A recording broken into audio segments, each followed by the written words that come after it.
Você tem uma ação contra o município, contra o estado ou contra a União, quer saber quando que vai sair seu pagamento? Fica até o final desse vídeo que eu vou te explicar tudo, como funciona um rito processual até a expedição e o pagamento de um precatório. Eu sou Jorge Fernandes, advogado, especialista em servidores públicos. E se você quer entender um pouco mais sobre servidores, apoiar o projeto do canal e quem sabe até me perguntar alguma situação para que eu possa te ajudar, quem sabe oferecer uma orientação, considere ser membro do canal. A gente tem 2 níveis de membros, é só você apertar ali embaixo, seja membro, que você vai entender melhor. Pessoal, toda vez que a gente faz um processo contra o Estado aqui eu falo fazenda, ou seja, pode ser um município, pode ser um Estado federativo, ou pode ser até a União, que é a nível federal. Toda vez que a gente faz um processo, esse processo contém 2 fases. Isso poucos advogados explicam para o servidor e daí acaba gerando uma confusão. Por que gera uma confusão? Às vezes o advogado chega e fala assim, meu querido cliente, ganhamos o processo. E daí o servidor já fica apreensivo, eita doutor, que felicidade, né? Quando que eu vou receber o dinheiro?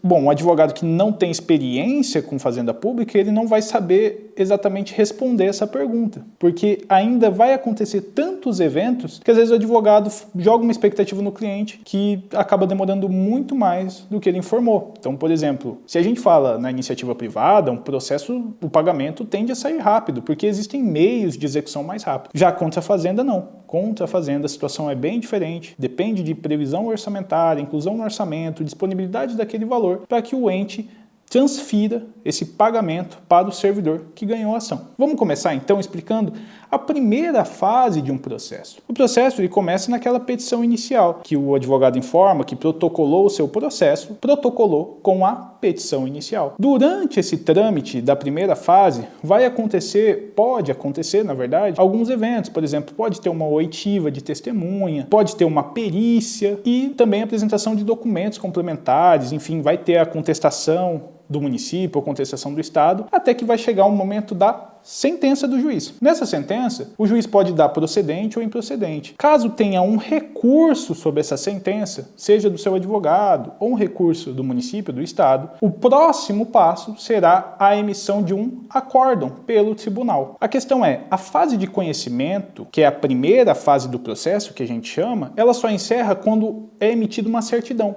a certidão de trânsito em julgado. Com a certidão de trânsito em julgado, a gente encerra a primeira fase do processo, que é a fase de conhecimento, não esquece. Beleza, Jorge, encerramos a primeira fase do conhecimento. Qual que é a segunda fase? A segunda fase a gente chama de execução lato sensu, ou de maneira mais técnica, cumprimento de sentença contra a fazenda pública. Olha que legal. É justamente o momento em que a gente vai mandar cumprir um direito que foi conhecido. Caramba, Jorge, por isso que é a fase de conhecimento? Sim, porque a fase de conhecimento ela visa justamente conhecer de um direito. Esse direito se tornou conhecido, agora eu preciso mandar que ele seja cumprido. E daí vem a segunda fase do processo. Jorge, na fase de cumprimento de sentença, ainda tem contestação, ainda tem sentença do juiz, ainda tem análise? Sim, existem essas análises e eu vou te explicar o porquê. Porque, eventualmente, o seu direito que foi conhecido, ele ainda tem fatores que envolvem o quanto você vai receber. Ou seja, lá na primeira fase, a gente entendeu que você tem o direito. Só que, primeiro, eu preciso saber qual é o valor desse direito. Então, eu preciso, normalmente, desenvolver na fase de cumprimento de sentença um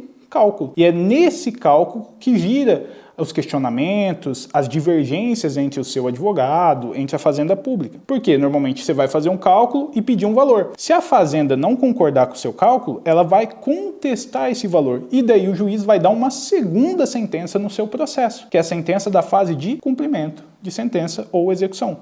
Tá bom? Ah, entendi, Jorge, beleza. Então é por isso que é importante eu ter um calculista na segunda fase do processo, eventualmente. Sim, eventualmente sim. Existem casos que envolvem cálculos mais complexos, então cálculos de gratificações adicionais que envolvem incidências não muito simples de se aplicar e o recomendado acaba sendo a contratação de um calculista. Mas quem vai dizer isso é justamente o seu advogado analisando o seu processo. Dr. Jorge, saiu agora a sentença do juiz no cumprimento de sentença. Olha que maravilha. Agora eu vou receber meu pagamento. Bom, na verdade não. A gente agora vai justamente para a emissão do seu precatório. Lá no cumprimento de sentença, o juiz decidiu que você tem, por exemplo, 30 mil reais para receber a nível do Estado. Então você vai receber do Estado 30 mil reais. Primeira coisa que tem que ser analisada é se esse 30 mil reais ele se enquadra como precatório ou como RPV, que a gente já explicou a diferença no nosso outro vídeo sobre precatório. Se ele entra como precatório, aí eu vou criar um terceiro mini processo, mas isso não está no processo civil. Ele se envolve justamente com o regime de pagamentos precatório. Esse terceiro processo, ele acontece a partir da expedição do ofício requisitório. Eita pega, Jorge. Agora confundi as coisas tudo. Calma. Concentra comigo, tá? A gente passou pela primeira fase de um processo, a segunda fase do processo civil, entrou agora numa fase de pagamento, que é o pagamento do precatório. Nesse terceiro processo, por assim dizer, que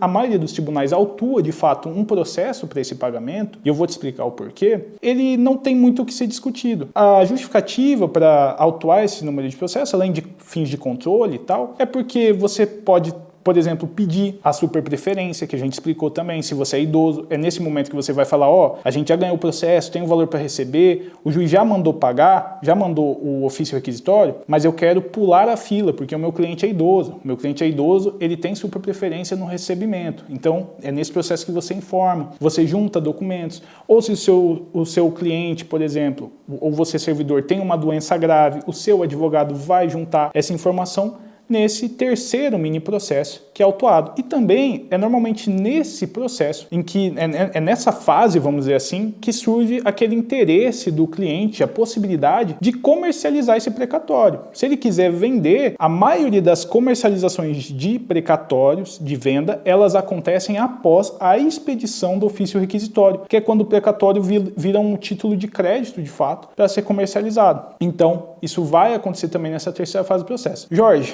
e agora? Quando que eu recebo? Foi autuado esse processo? Demora muito? Não tem como eu te dar uma data certa. Por quê? Isso depende de uma fila orçamentária de cada ente. E cada ente tem uma estimativa de pagamento. O que a gente pode adiantar para você é que após a expedição do ofício requisitório, a gente tem que ver a data que ele foi inserido no orçamento. Isso eu expliquei também lá no outro vídeo. Ou seja, existe uma data até a qual ele tem que ser inserido para ser pago no próximo exercício. Mas, sendo bem honesto, pelo que a gente anda vendo, dependendo do estado e dependendo da sua preferência, após a expedição de um ofício requisitório, o pagamento, pelo menos aqui falando em sede de Mato Grosso e Mato Grosso do Sul, ele acontece entre 3, 4 anos, dependendo novamente da sua preferência. Se você tiver um valor de natureza alimentar, você recebe com prioridade. É mais ou menos essa estimativa que a gente dá para os nossos clientes. E esse vídeo também serve para você que é nosso cliente, às vezes está esperando o precatório, quer entender como funciona, provavelmente eu mandei esse vídeo no seu privado para que você entenda esse regime de pagamento e se sinta seguro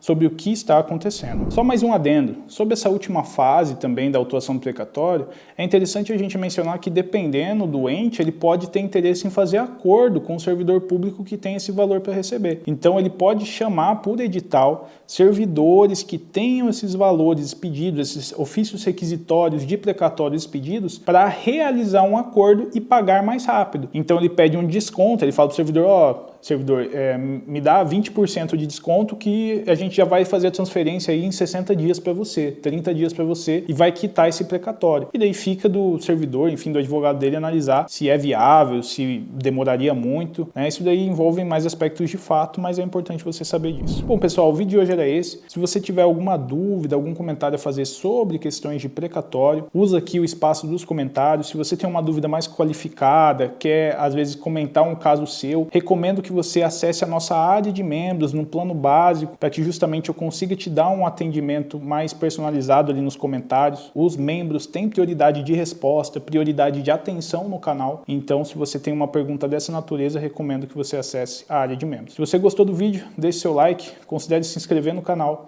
e acompanhe nosso trabalho nas redes sociais. Um abraço.